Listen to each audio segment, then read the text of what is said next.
আমরা মহিলারা যদি কিছু একটু বুদ্ধি অ্যাপ্লাই করে আমাদের সংসারের কাজগুলোকে করতে পারি, তাহলে কাজগুলোকে কিন্তু খুব তাড়াতাড়ি শেষ করে ফেলতে পারবো। এমনই কিছু টিপস শেয়ার করব, চলুন আজকে টিপসগুলি আমরা দেখে নিই। আমরা যখন কোথাও ঘুরতে যাই, অনেক সময় ব্যাগে করে দেখা যায় ছুরি কাছি নিয়ে যাই। বিশেষ করে কাছি ব্যাগে করে নিয়ে গেলে ব্যাগে থাকা অন্যান্য জিনিসপত্রও কিন্তু নষ্ট হয়ে যায়, কেটে যাওয়ার সম্ভাবনা থাকে। তাই ছোট্ট একটি কাজ আপনারা করতে পারেন। ছুরি কাছি নিয়ে গেলেও দেখবেন আপনাদের ছুরি কাছির কারণে ব্যাগে থাকা জিনিসপত্র নষ্ট হবে না, কাটবে না।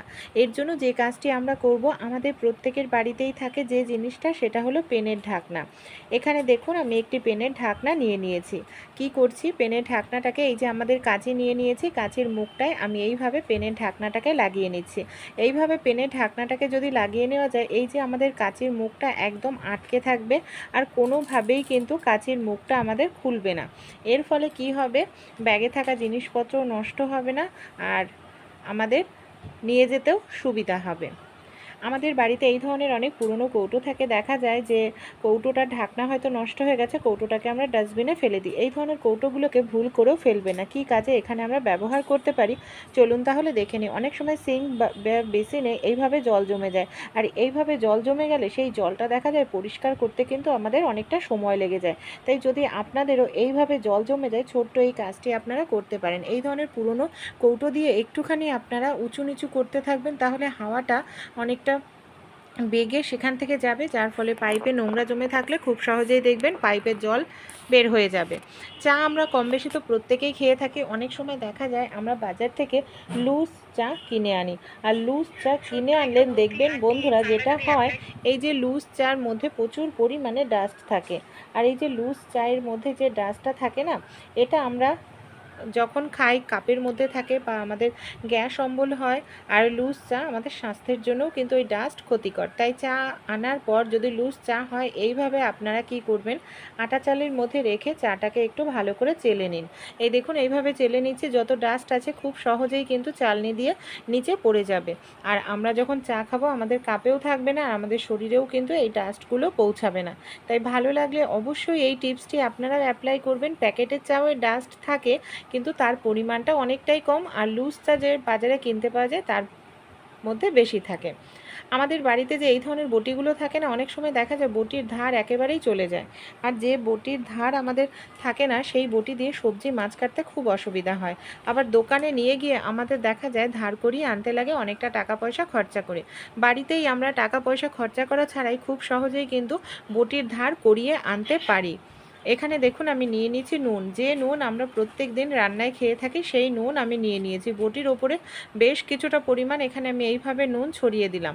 তারপর স্কচব্রাইট দিয়ে আমরা এইভাবে নুন দিয়ে ডলতে থাকবো। এইভাবে স্কচব্রাইট দিয়ে নুন দিয়ে কিছু সময় যদি একটু ডলে নেন, দেখবেন আপনাদের যে বটির ধার চলে গেছে, সেই ধারটাও কিন্তু খুব সহজেই ফিরে আসবে। এর জন্য আপনাদের এক্সট্রা করে কোনো রকম টাকা পয়সা খরচা করার কিন্তু প্রয়োজন পড়বে না। এই দেখুন এইভাবে আমি একটু ঘষে নিচ্ছি। কি পরিমাণে কালো হয়ে গেছিলো, জং ছিল বটিতে, সেই বটিটার ধার কত সহজেই ফিরে এসছে। তাই ভালো লাগলে ছোট্ট এই টিপসটি বা আইডিয়াটি অবশ্যই আপনারাও অ্যাপ্লাই করে দেখবেন। আশা করছি আপনাদের কাজটাও কিন্তু অনেকটাই সহজ হয়ে যাবে। দেখুন এইভাবে আমার যে বটিটা কতটা সুন্দর চকচকে হয়ে গেছে, উল্টো সাইডও দেখুন একদম কালো হয়ে গেছে। আর বারবার নুন নেওয়ার প্রয়োজন নেই। এটা যেহেতু কিন্তু জলে ভেজানো যাবে না, জলে ভেজালে নুনটা কিন্তু তাড়াতাড়ি গলে যাবে, তাহলে কিন্তু সহজে জংটা উঠবে না। আর এইভাবে পরিষ্কার করলে শুধু জং যে পরিষ্কার হয় তা না, বটির যে ধার চলে যায় সেই ধারটাও কিন্তু খুব সহজেই আমরা ফিরিয়ে আনতে পারি। এই দেখুন কত সহজেই এখানে আমার ধারটাও কিন্তু ফিরে এসে, আমি একটি কাপড় দিয়ে আপনাদের মুছেও দেখাচ্ছি। তাই ভালো লাগলে আইডিয়াটি অবশ্যই আপনারাও কিন্তু ট্রাই করে দেখবেন। একদম নতুনের মতো চকচকে হয়ে গেছে, পয়সাটাও আমাদের এখানে বেঁচে গেল। অনেক সময় দেখা যায় আমরা যে আলু রাখি, রসুন, পেঁয়াজ রাখি ঝুড়িতে, পচে যায় খুব তাড়াতাড়ি, ভালো থাকে না বেশি দিন। তাই আপনারা ছোট্ট একটি কাজ করতে পারেন, দেখবেন আপনাদের আলু কিংবা পেঁয়াজ রসুন পচবে না। ঝুড়িতে তো অবশ্যই রাখবো, এতে এইভাবে রাখলে ইঁদুরে অনেক সময় আলু নষ্ট করে দেয় মুখ দিয়ে খেয়ে।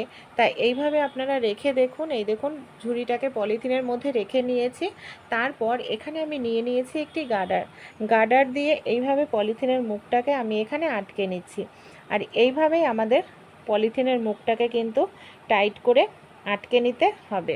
তারপর হ্যাঁ, যে আমাদের পলিথিনের হ্যান্ডেলটা আছে, হ্যান্ডেলটাকে আমি এইভাবে উল্টো করে দেখুন নিচের দিকটায় গিট দিয়ে দেব। তাহলেই আমাদের মাঝখানটায় ফাঁকাও রয়েছে, হাওয়া বাতাসও ঢুকবে, যার কারণে আমাদের পলিথিনে রাখা জিনিসগুলোও নষ্ট হবে না, আর পলিথিনটা যেখানে রাখবো সেই জায়গাটাও নোংরা হবে না, আর ইঁদুর কিন্তু সহজে আমাদের আলুগুলো নষ্টও করতে পারবে না। ভালো লাগলে এই আইডিয়াটি আপনারাও এইভাবে একবার রেখে দেখতে পারেন। কম বেশি আমরা প্রত্যেকেই মশা তাড়ানোর জন্য মশা মারার তেল, কয়েল, ধূপকাঠি ব্যবহার করে থাকি। অনেক সময় দেখবেন এই অনেকেরই আছে এই মশা মারার যে কয়েল তেল হয়, এই গন্ধটা একদম পছন্দ করে না বা গন্ধটা সহ্যই করতে পারে না। তারা এই ছোট্ট কাজটি করতে পারেন। আমাদের যে মশা মারার তেল রয়েছে তার মধ্যে আপনারা সামান্য পরিমাণে একটু কর্পূর, যে কর্পূর আমরা পুজোতে ব্যবহার করি, সেই কর্পূর আপনারা একটু দিয়ে দিন। এই দেখুন আমি একটু কর্পূর নিয়ে নিয়েছি, কর্পূরটা আমি এখানে দিয়ে দিলাম। তারপর এর রিফিলটাকে আটকিয়ে আমরা যদি এই মশা মারা ধূপকাঠিটা বা কয়েলটা জ্বালাই, তাহলে কি হবে, এর থেকে সুন্দর একটি কর্পূরের গন্ধ বের হতে থাকবে, আর সেই সঙ্গে আমাদের বাড়ির থেকে কিন্তু মশাও চলে যাবে। তাই ভালো লাগলে আইডিয়াটি ট্রাই করে একবার দেখতে পারেন। আমাদের বাড়িতে যে এই ধরনের পলিথিনগুলো থাকে, যে কোনো শপিং ব্যাগ বলুন, এই ধরনের পলিথিনগুলোই দেখুন আমি নিয়ে নিয়েছি এখানে ছোট টুকরো করে। আমি এখানে একদম ছোট ছোট টুকরো করে 5-6টা নিয়ে নিয়েছি। এবার এটাকে আমরা কি কাজে কোথায় ব্যবহার করব।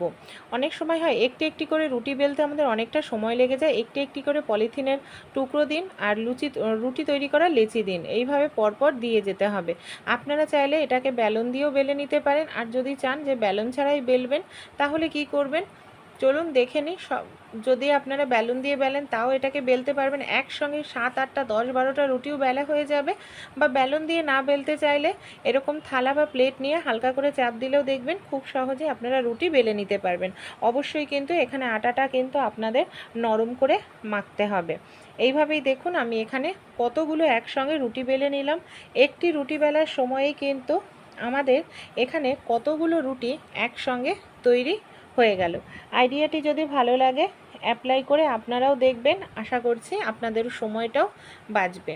অনেক সময় দেখা যায় সূচে সুতো পরাতে আমাদের হাত কাঁপে বা অনেকটা সময় লেগে যায়, তাই আপনারা কিন্তু এই কাজটি অবশ্যই করবেন। সেকেন্ডও সময় লাগবে না, আপনারা সূচে সুতো পরিয়ে নিতে পারবেন। এর জন্য আমাদের কি করতে হবে চলুন তাহলে আমরা দেখে নিই। এখানে আমি সুতোর মাথাটাকে একটি যে ক্লিপ হয় জামা কাপড়ের ক্লিপের মধ্যে এইভাবে দেখুন আটকে নিয়েছি। এরপর আমি সুতোরটাকে এইভাবে ঢুকিয়ে দিলাম। এতে কি হবে, সুতো পরানোর সময় সুতোর যে মাথাটা আছে সেটা কিন্তু আমাদের কোনোভাবেই নড়াচড়া করবে না, কাজটা সহজ হয়ে যাবে। আমাদের প্রত্যেকের বাড়িতেই প্রেসার কুকার দেখবেন থাকবেই। প্রেসার কুকারে আমরা রুটি করে নিতে পারি কোনো রকম অসুবিধা ছাড়াই। অনেকের বাড়িতেই যদি তাওয়া না থাকে বা এমার্জেন্সির সময় যে আপনাদের হাতের কাছে তাওয়া নেই, যদি তাওয়া না থাকে আপনাদের কোনো রকম তাওয়ার প্রয়োজন পড়বে না। হাতের কাছে যদি একটি প্রেসার কুকার থাকে, প্রেসার কুকারের মাধ্যমেই কিন্তু আপনারা এখানে রুটি তৈরি করে নিতে পারবেন। দেখুন যেরকমভাবে আমরা তাওয়াতে রুটিটা তাওয়িয়ে নিই, ঠিক সেরকমভাবেই এখানে কিন্তু আমি রুটিটাকে তাওয়িয়ে নিচ্ছি। তাই এই ছোট্ট আইডিয়াটা যদি আপনাদের ভালো লেগে থাকে অবশ্যই আপনারাও অ্যাপ্লাই করে দেখবেন। এইভাবে তাওয়া ছাড়াও কিন্তু আমরা খুব সহজেই রুটি করে নিতে পারি। এই দেখুন আমি রুটিটা তাওয়িয়ে নিয়ে এইভাবে কাপড় দিয়ে হালকা করে একটু চেপে দিচ্ছি, কত সুন্দরভাবে এখানে আমার রুটিটা সেকাও হয়ে যাচ্ছে, আলাদা করে সেকার প্রয়োজন নেই। তাই এই ছোট্ট টিপসটি অ্যাপ্লাই করতে ভুলবেন না। আমাদের বাড়িতে যেই ধরনের এলইডি বাল্ব আমরা ব্যবহার করি, অনেক সময় কি হয় জানেন, এই যে এই ধরনের এলইডি বাল্বগুলো দেখা যায় হঠাৎ করে জ্বলে বন্ধ হয়ে যায়। আমরা ভাবি কি যে এলইডি বাল্ব হয়তো মানে নষ্ট হয়ে গেছে, নতুন করে কিনে নিয়ে আসি। তাই নতুন করে কিনে আনার আগে আপনারা এইভাবে একটি গ্রেটার নিয়ে নিন, গ্রেটার নিয়ে হালকা করে একটু ঘষতে থাকুন। অনেক সময় এলইডি বাল্বের মুখে কার্বন জমে যায়, যার কারণে অনেক সময় এই ইলেকট্রিকটা পৌঁছাতে পারে না।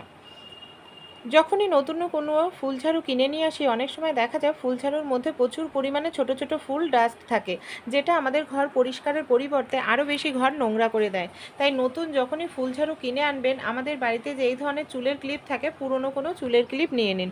চুলের ক্লিপ দিয়ে এইভাবে ফুল ঝাড়ুটা আপনারা আঁচড়াতে থাকেন। দেখবেন ফুল ঝাড়ুর মধ্যে ছোট ছোট যে ফুলগুলো আছে, সেই ফুলগুলো খুব সহজেই বের হয়ে যাবে। এই দেখুন, এইভাবে আমি আঁচড়ে নিচ্ছি। কত পরিমাণে ফুল বা ডাস্ট ছিল সেটা বের হয়ে গেছে। না হলে তো নতুন ফুল ঝাড়ু কিনে আনার পর 5-6 দিন ঘর পরিষ্কার করলে ঘর পরিষ্কারের পরিবর্তে আরও বেশি আমাদের নোংরা হয়ে যায়। তাই নতুন কেনার পরেই সঙ্গে সঙ্গে এই কাজটি করবেন, তাহলে দেখবেন আপনাদের ফুল ঝাড়ু একদম নোংরা বের হয়ে যাবে।